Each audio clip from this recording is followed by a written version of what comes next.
অৰুণোদয় আমি 17 সেপ্টেম্বৰত কৰিবলগীয়া আছিল, কৰিলো অক্টোবৰত।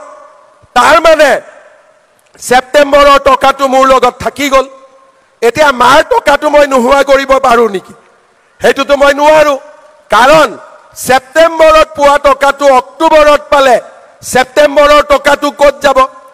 আজিয়ে মই আপোনালোকক ক'লো, সেপ্টেম্বৰৰ ধাৰৰ সৈতে ফেব্ৰুৱাৰী মাহত মই আপোনালোকক এটা ডাঙৰ উপহাৰ দিম। আজি আপোনালোকক মই কৈ থৈ দিলো, এটা ডাঙৰ উপহাৰ দিম।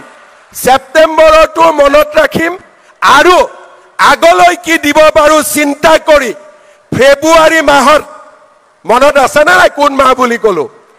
কোন মাহ? এই পিছৰ ফালে কোৱা নাই, কোন মাহ? ফেব্ৰুৱাৰী মাহটো মনত ৰাখিব। সেপ্টেম্বৰৰ পইচাটো মোৰ লগত আছে এতিয়া, ঠিক আছে? আৰু ফেব্ৰুৱাৰী মাহত আপোনালোকক মই আৰু এটা ডাঙৰ উপহাৰ আপোনালোকক মই দিম। কি দিম মই আজি নকওঁ, অকণমান এইটো মোৰ তাত থাকি যাওক। মই নিজে নিজে ফেব্ৰুৱাৰী মাহত হঠাৎ আপোনালোকক কম যে মাকসকল আজি আহক, এইটো আপোনালোকক দি আছো, হ'ব? আৰু 40 লাখ মহিলাক আমি অৰুণোদয় আঁচনি প্ৰদান কৰিম। যোৱা এটা বছৰৰ বহু কষ্টৰ পিছত প্ৰথমতে ৰেচন কাৰ্ড দিলো, যাৰ ৰেচন কাৰ্ড নাছিলে, ৰেচন কাৰ্ড দিয়াৰ পিছত অৰুণোদয়ত নাম ললো, গাঁও সভা পাতিলো। এবছৰ অজন্তা নেওগ, জয়ন্ত নাৰিকাৰ আৰু জিলা উপায়ুক্ত আমাৰ মন্ত্ৰী বিধায়কসকলে সুন্দৰভাৱে কাম কৰিলে আৰু আজি আমি অৰুণোদয় তৃতীয়ৰ আনুষ্ঠানিক ধন আবণ্টনৰ বাবে এই দিনটোত আজি আমি সমবেত হৈছো। বড়োলেণ্ড টেৰিটৰিয়েল এলেকাত নিৰ্বাচন অনুষ্ঠিত হৈ গ'ল, তাতো আমি 6 লাখ মহিলাক অৰুণোদয় দিম। কিন্তু তাৰ নিৰ্বাচনৰ প্ৰক্ৰিয়া এতিয়া আৰম্ভ হ'ব, হয়তো আৰু এটা মাহ সময় তেওঁলোকক লাগিব। কিন্তু বিটিচিৰ বাবে আমি অপেক্ষা নকৰি আন মহিলাসকলে যাতে আৰ্থিক অসুবিধাৰ সন্মুখীন হ'ব নালাগে, তাৰ বাবে আজি আমি ইয়াতে আনুষ্ঠানিকভাৱে অৰুণোদয় আঁচনি আৰম্ভ কৰিবলৈ আমি সমবেত হৈছো। আৰু ৰাজ্যৰ 25,991খন গাঁৱত আমাৰ আই মাতৃসকল সমবেত হৈছে। মই অসমৰ চুকে কোণে আজি সমবেত হোৱা আই মাতৃসকলক এই মঞ্চৰ পৰাই নমস্কাৰ আৰু প্ৰণাম জ্ঞাপন কৰিছো। শ্ৰদ্ধাৰ ৰাইজ, কংগ্ৰেছ দলে মোক অভিযোগ কৰে যে হিমন্ত বিশ্ব শৰ্মাই হিতাধিকাৰীৰ সৃষ্টি কৰিছে, অৰুণোদয় আঁচনিৰ জৰিয়তে ৰাইজৰ টকাৰ অপব্যৱহাৰ কৰিছে। আৰু কংগ্ৰেছ দলে অভিযোগ কৰে যে এই অৰুণোদয় আঁচনিখনে অসমক নষ্ট কৰি পেলাব, ধ্বংস কৰি পেলাব।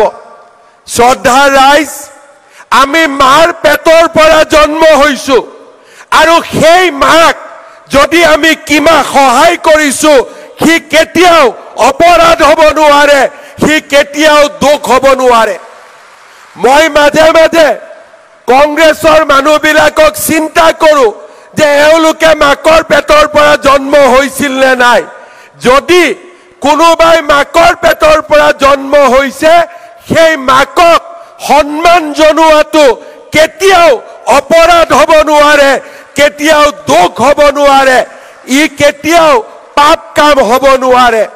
যদি আমাৰ সমাজত মাতৃজাতি নাথাকিলেহেঁতেন, সমাজত যদি মা নাথাকিলেহেঁতেন, এইখন সমাজত কোনো হিমন্ত বিশ্ব শৰ্মাৰো জন্ম নহলহেঁতেন। যদি আজি আমি এইখন সমাজত এইখন পৃথিৱীত জন্ম লৈছো, এই কাৰণে জন্ম লৈছো যে মোৰ এজনী মা আছিলে, মোৰ এজনী মা আছে, আৰু সেই মাৰ কাৰণে আমি এই পৃথিৱীত জন্ম লৈছো। আৰু মায়ে মোক 10 মাহ 10 দিন ধৰি গৰ্ভত ৰাখিছিল। মায়ে মোক নিজৰ সকলো কষ্ট ত্যাগ কৰি মোক নিজৰ গাখীৰেৰে মোক মানুহ বনাইছিলে, মোক আজিলৈকে ডাঙৰ দীঘল হোৱাত আশীৰ্বাদ জনাইছিলে। মই কংগ্ৰেছ দলক ক'ব খোজো যে মাক আমি যিমানেই পূজা নকৰো কিয়, মাক আমি যিমানেই সন্মান নকৰো কিয়, মাৰ ধাৰ আমি জীৱনত কেতিয়াও মাৰিব নোৱাৰো। মা সদায় অমৰ, মা সদায় অজেয়। আৰু সেই কাৰণে ভগৱান শ্ৰীৰামে কৈ থৈ গৈছিল, জননী জন্মভূমি স্বৰ্গাদপি গৰিয়সী, অৰ্থাৎ স্বৰ্গও ইমান ডাঙৰ নহয় মোৰ মা যিমান ডাঙৰ। আৰু সেই কাৰণে মই কংগ্ৰেছ দলক কম যে অৰুণোদয় আঁচনিক সমালোচনা নকৰিব, পাৰিলে আৰু কেনেকে ইয়াক ডাঙৰ কৰিব পাৰি তাৰ বিষয়ে আলোচনা কৰক, তাৰ বিষয়ে চিন্তা কৰক। আমি সকলোৱে মাৰ ওচৰত ঋণী। মাৰ অবিহনে আমাৰ কোনো পৰিচয় নাই, মাৰ অবিহনে আমাৰ কোনো অস্তিত্ব নাই।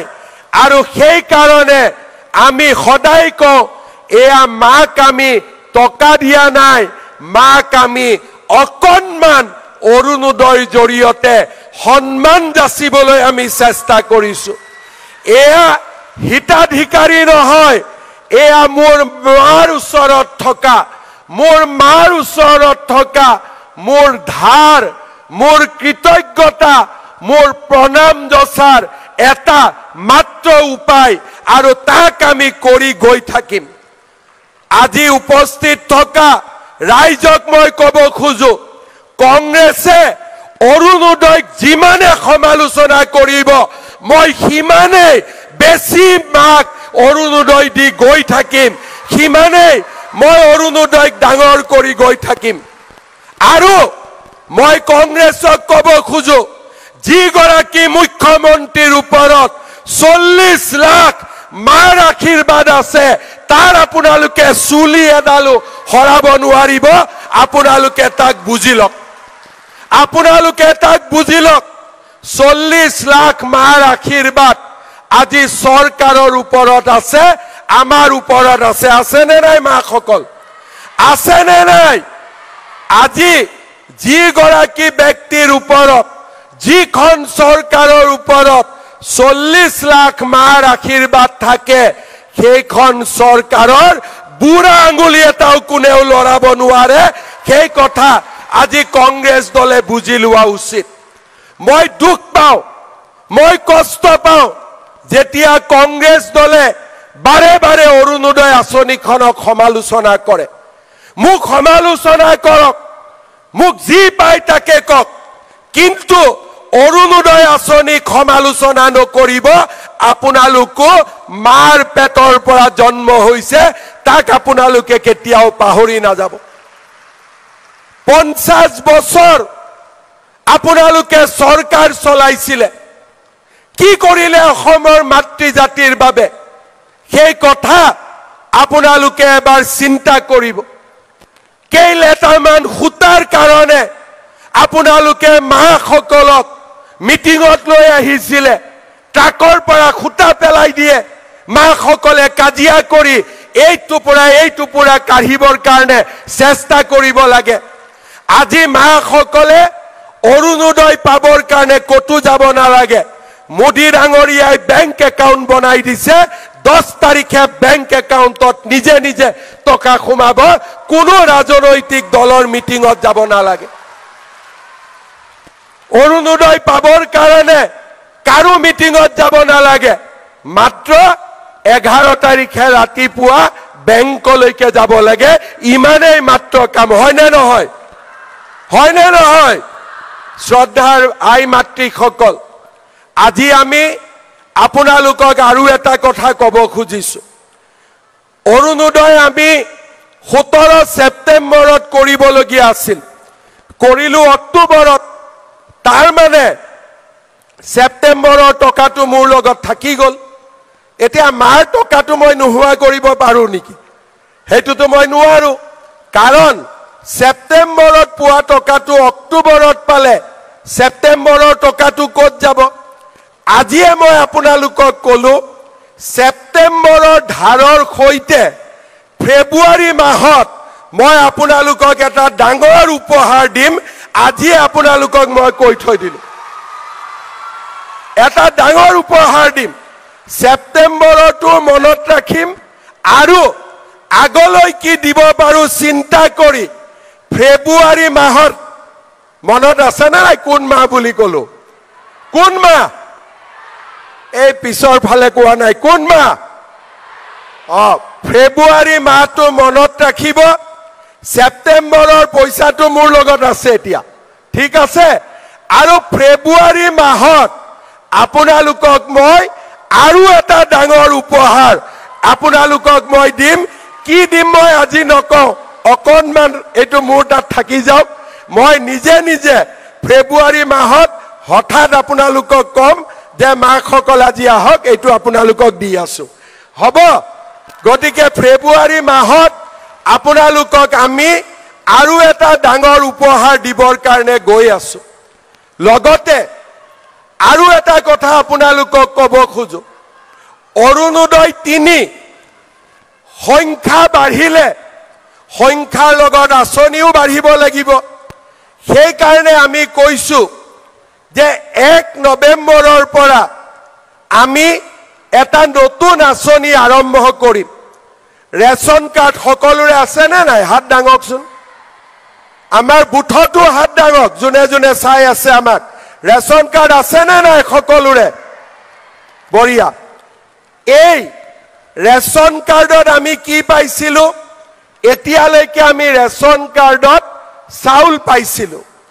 1 নৱেম্বৰৰ পৰা ৰেচন কাৰ্ডত আমি আপোনালোকক দালি, নিমখ আৰু চেনি কম দামত দিয়া আমি আৰম্ভ কৰিম। 1 তাৰিখৰ পৰা চাউলৰ লগতে দালি, নিমখ আৰু চেনিও আপোনালোকে কম দামত পোৱা আৰম্ভ কৰিব। কি বাকী থাকিলে? গেছ বাকী থাকিলে আৰু মিঠাতেল বাকী থাকিলে, হয়নে নহয়? কি বাকী থাকিলে? গেছ আৰু মিঠাতেল, হয়নে নহয়? এতিয়া কাৰ কাৰ ঘৰত গেছৰ কানেকশ্যন আছে? হাত দাঙক। সকলোৰে আছে। এতিয়া আমি যে আপোনালোকক গেছৰ ফৰ্মখন দিছিলো, ফিল আপ কৰিলে নে নাই আপোনালোকে?